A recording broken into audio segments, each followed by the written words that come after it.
मांग संख्या 16 व 31 पर मुझे बोलने का आपने मौका दिया, उसके लिए मैं तहे दिल से आपका आभारी हूँ। राजस्व और सामाजिक न्याय, ये दोनों ऐसे बड़े विभाग हैं जो आम जन और गरीब से जुड़े हुए हैं। राजस्व की अगर बात करें तो जो तकलीफ़ें लोगों को होती हैं वो ऐसी छोटी छोटी तकलीफ़ें हैं जिनका आज तक कहीं कोई समाधान नज़र नहीं आया। पटवारी या सेटलमेंट, जो खाते की ज़मीन है उसको इधर से उधर कहीं भी कर देते हैं और उसके लिए पब्लिक को, किसान को इतना परेशान होना पड़ता है जिसकी कोई सीमा नहीं है।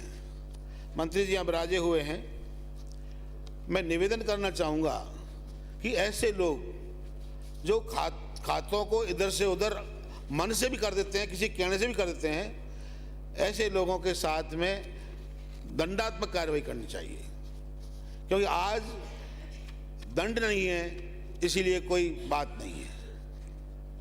लोग बहुत छोटे छोटे मामलों में लेकर ये कार्रवाई करवा लेते हैं और गरीब परेशान होता रहता है। एक राजस्व में 91 की कार्रवाई है। ये कार्रवाई है तो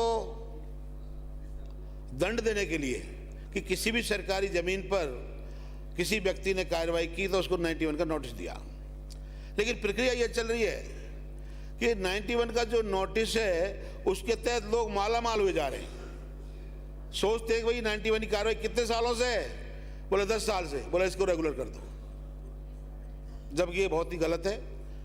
आज पूरे राजस्थान में हजारों नहीं लाखों बीघे जमीन है जिस पे लोगों के कब्जे हैं।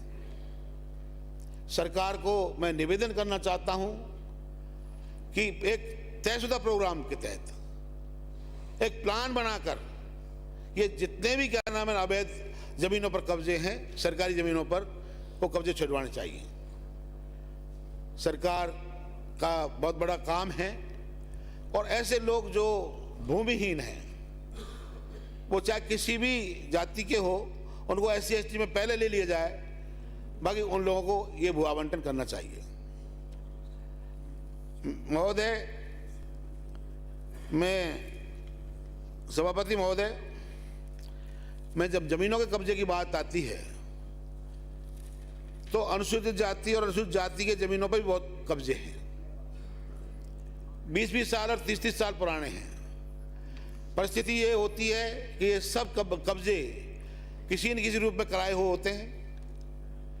एक कार्रवाई होती है तहसीलदार की 183B और C की, एक प्रक्रिया बनी हुई है कि किसी की जमीन है, कोई शिकायत हुई, वो चाहे तहसीलदार से करे, चाहे कलेक्टर से करे, चाहे कोई पॉलिटिकल आदमी से करे, रेवेन्यू के मैटर में तहसीलदार के पास जाती है शिकायत और वो पटवारी को देता है कि इसकी रिपोर्ट करिए। रिपोर्ट में पटवारी ने कह दिया कि भाई ये जमीन वास्तविकता में उसकी है। इसके बावजूद भी ये जो कार्रवाई है इसके तहत कोर्ट चला देते हैं और 6-6 महीने, साल 2-2 साल। मैंने जिलों के दौरे किए तो मैंने पाया कि एक ऐसी प्रक्रिया हो गई कि गरीब की जमीन को आसानी से जुतवाया जा रहा है, आसानी से उस पर किसी का दूसरे का हक है, लेकिन ये लोग जो तहसीलदार हैं ये तयशुदा प्रोग्राम में उनके फैसले नहीं करते। मैं सरकार से निवेदन करना चाहता हूं कि ये जो है मैटर्स, इनको एक समयबद्ध तरीके से लिया जाए और ये कब्जे हटवाए जाएं, क्योंकि जहाँ अवैध है वहीं जुर्म है। जुर्म का संबंध अवैध से जुड़ा हुआ है, चाहे अवैध खनन हो, अवैध वसूली हो, अवैध जमीन पर कब्जे हों। ये सब काम ऐसे हैं कि केवल कुछ % लोग हैं जो ये करते हैं और उसी से जुर्म बढ़ता है। आज लॉ एंड ऑर्डर की बात इससे संबंध रखती है। अगर ये चीज़ों को हम तय करके और ये तय कर लें कि भाई कोई भी व्यक्ति किसी की ज़मीन को कब्जा नहीं रखेगा, कोई व्यक्ति सरकारी ज़मीन पर कब्जा नहीं करेगा, अवैध खनन नहीं होगा, अवैध बजरी नहीं होगी, तो मैं सोचता हूँ निश्चित रूप से क्या नाम है जुर्म पर वो किया जा सकता है कंट्रोल। दूसरी चीज़ ये और होती है कि ये जब जुर्म की बात आती है तो निश्चित रूप से आज जो % है सज़ा का वो इतना कम है तो इसीलिए ये सब चीज़ें क्या नाम है लोग खुले घूम रहे हैं, ये कहते हैं कि भाई कोई नहीं, सज़ा तो होगी नहीं। तो ये सब चीज़ों को हमको ध्यान में रखना होगा। और जब बात अगर आती है इसकी कि भाई SC/ST से जो एट्रोसिटी से रिलेटेड मैटर हैं उसमें केस होते हैं, केस सही होते हैं, लेकिन एक समय सीमा के साथ जब आईओ जांच करता है उस दौरान सामाजिक समरसता के तहत गांव के पंच, पटेल, सरपंच या कोई भी व्यक्ति उसको जब विड्रॉ कराते हैं तो विड्रॉ कराने के बाद में वो केस झूठ में चला जाता है। लेकिन ये बिल्कुल गलत है। तो मैं निवेदन करना चाहता हूं, क्योंकि ये मैटर भी ये सामाजिक न्याय से जुड़ा हुआ है, जो भी कभी SC/ST पर मुकदमे हों और जिसका आईओ डिप्टी होता है उसको 167 के बयान और वीडियोग्राफी के बाद एक कॉलम बनाया जाए, उसमें ये लिखा जाए कि ये केस सही है। अगर वो केस सही है तो किसी भी कीमत पर कितने भी दिन बाद में वो केस झूठा नहीं हो सकता।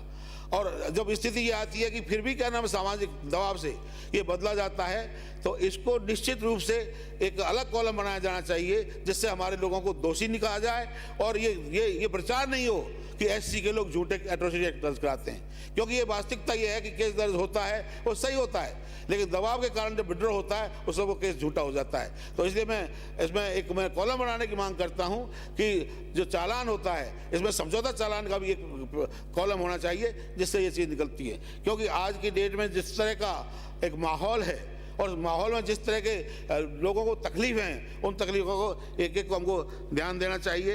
मैं सभापति महोदय, आबादी विस्तार की बात आती है, कई साथियों ने बोला है और ये वास्तविकता में बहुत ज़रूरी है। हम भी जब जाते हैं वहाँ कई तरह की बातें सब गांव में आती हैं कि भाई आबादी विस्तार हमको चाहिए। तो ये एक प्रोग्राम बनाकर जहाँ जहाँ से भी ये बातें आती हैं इसको करना चाहिए। जो 50-50 साल और 100-100 साल जिन मकानों को हो गए, जो लोग बसे हुए हैं आज भी वो वंचित हैं अपने पट्टों से।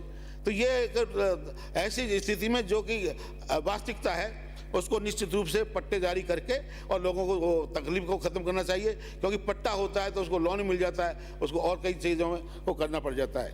सभापति महोदय, अगर हम सामाजिक न्याय की बात करें तो आज जो छात्रों की छात्रवृत्ति कम है वो सब जगह हमको शिकायत मिलती है, उसके बारे में भी सोचना चाहिए। मैं विकास कोष की अगर बात करें तो मुख्यमंत्री जी का हम बहुत आभारी हैं कि उन्होंने 500 से 1000 करोड़ कर दिया, लेकिन तकलीफ भी है एक और पुराना इतिहास भी रहा हुआ है कि कोष तो शेड्यूल कास्ट और शेड्यूल ट्राइब का है, लेकिन उस पैसे को किस तरीके से निकाला जाता है उस पर गौर करने की बात है। एक बार कह दिया कि कोष आपका है, लेकिन अगर वास्तविकता में लास्ट में जाकर देखेंगे तो कोई 10-20% भी रहे तो बहुत बड़ी बात है। अदरवाइज कई स्कीमों के तहत इसको हटा दिया जाता है। अभी मेरे साथियों ने भी कई बात कही, जिस तरह से आंकड़ों की बात अगर हम करें तो अभी जो SC और ST का रिजर्वेशन की बात होती है तो वो बढ़कर SC 18% और ST 14% हो गया है।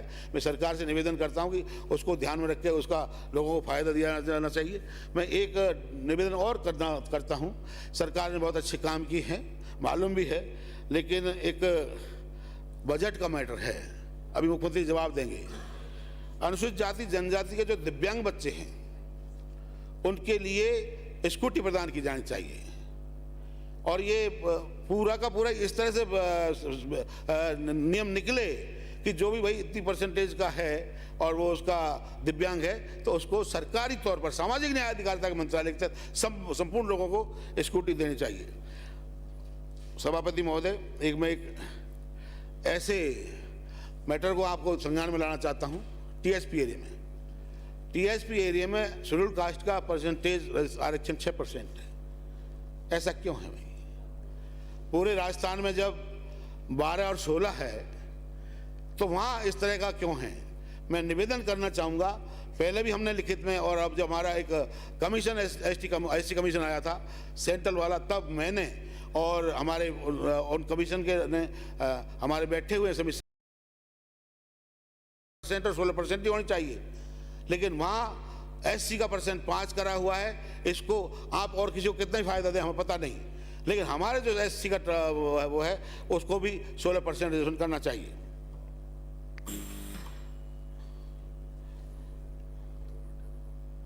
कितना टाइम हो रहा है सभापति महोदय? कंटिन्यू करें आप। मैं कंटिन्यू कर रहा हूँ, कंटिन्यू थोड़ा सा हल्का सा मेरा क्या वो टूट जाता है साहब। तो ये टीएसबी की बात हो गई। मैं सभापति महोदय एक ऐसे मैटर्स को आपके संज्ञान में लाना चाहता हूँ जिसमें कि आज एससी एसटी के जो कर्मचारी अधिकारी या लोग हैं वो सब भटकते फिरते हैं कि उनको कहाँ जाएं। मैंने आयोग का चेयरमैन होते हुए भी ये बात पहले उठाई थी और मैं आज पुनः इस विधानसभा में उठा रहा हूँ कि एक नोडल ऑफिसर का एक परमानेंट ऑफिस, नोडल ऑफिसर के साथ साथ एक विभाग खोला जाए जिसमें कि सभी योजनाओं के लिए एससी एसटी कर्मचारी और जो भी वर्ग के लोग हैं उनका मतलब जो ठिकाना हो, हम अपनी बात कह सकते हैं, वहाँ से उसका समाधान हो सकता है। ये बहुत अति आवश्यक है। मैं इसी के तहत एक दूसरी एक बात और है, ऑपरेशन समानता। ये एक बहुत बड़ा सब्जेक्ट है। जो डिफरेंसेज हैं उसमें ऑपरेशन समानता की बात जब अपन करते हैं तो एक स्पेशल टास्क फोर्स की आवश्यकता है। सभी विभागों के लिए, सभी मैटर्स के लिए बनी हुई है, चाहे वो उसके लिए हों, दूसरे उसके लिए। ये सभापति महोदय, ये दूसरा में एट्रोसिटी जो योजनाओं का पैसा है ये केंद्र सरकार से काफ़ी लंबित है। हमने पहले भी उठाया था, आज पुनः हम हमारे साथी बैठे हुए हैं भाजपा के और ये भी इसको करेंगे कि आज सेंट्रल की तरफ से जो पैसा नहीं आया है इसलिए लोगों को काफ़ी परेशानी का सामना करना पड़ रहा है। मैं दूसरा एक बहुत ही मार्मिक शब्द है एपीएल बीपीएल जिसकी जनगणना होती है। हम एरिया में जब जाते हैं तो देखते हैं कि जिसके यहाँ ट्रैक्टर हैं, बड़ा अच्छा मकान है, बंगला है, वो व्यक्ति तो बीपीएल में है और वो बेचारे बीपीएल है, उनका कहीं नाम ही नहीं है, वो भटकते फिरते हैं। आखिर में कौन करता है? ये करने वाले भी तो कर्मचारी है ना। तो ऐसे कर्मचारियों की तय करना चाहिए और चेक करना चाहिए किस आदमी ने वास्तविकता में ये ऐसा किया है, उसका दंडित किया जाना चाहिए। क्योंकि आज जब तक दंड नहीं है तभी तो न्याय नहीं है। आज स्थिति ये है कि जिसने जो कर दिया कोई फर्क नहीं पड़ता। तो इसलिए निवेदन करता हूं कि ये होना चाहिए। दूसरा सभापति महोदय, जो अम्बेडकर छात्रावास हैं उनमें बच्चों का जो एससी जो 60% को रखना किया जाना चाहिए और जो खर्चा जिनको मिलता है जिसको मेहनत वो बोलते हैं आपका फूड्स के लिए, उसका प्रतिशत थोड़ा पैसा कम है, उसको भी ठीक करना चाहिए। एक इश्यू और है जो 2018 में जनरल कैटेगरी के में भर्ती कर ली गई थी सफाई मजदूरों की। मैं जाता हूँ आज भी देखता हूँ वो सफाई मजदूर जनरल कैटेगरी के या तो किसी के बंगले पे लगे हुए हैं या कहीं बाबू बने हुए हैं। तो मैं निवेदन करता चाहता हूँ कि जो एक सबसे पायदान वाली कम्युनिटी वाल्मीकि समाज है उसके साथ कम से कम ये नहीं किया जाए। और वो 2018 में वो लोग हैं उनको देखते हुए उनकी योग्यता का है उनको रखें, जरूर रखें, लेकिन आगे इस तरह का क्या नाम रखें कि इस तरह का तकलीफ नहीं हो और इन लोगों के साथ धोखा नहीं हो। महोदय, मैं एक बात और कहना चाहूँगा कि 1.5 करोड़ लोग हैं अनुसूचित जाति के। अनुसूचित जाति आयोग बना हुआ है और भी आयोग हैं आपका उसका महिला आयोग भी है। कई स्टेटों में हमने उसको सर्वे कराया, सभी स्टेटों में है। तो राजस्थान में भी आयोग को वैधानिक दर्जा दिया जाना चाहिए, इससे कि जब न्याय कहीं नहीं मिले तो कम से कम वो व्यक्ति उस जगह जाकर अपनी पीड़ा कह सकता है और उसको न्याय मिल सके। मेरे को आपने बोलने का समय दिया उसके लिए मैं आपको बहुत बहुत धन्यवाद देता हूँ। धन्यवाद। बलवीर सिंह जी लोथरा।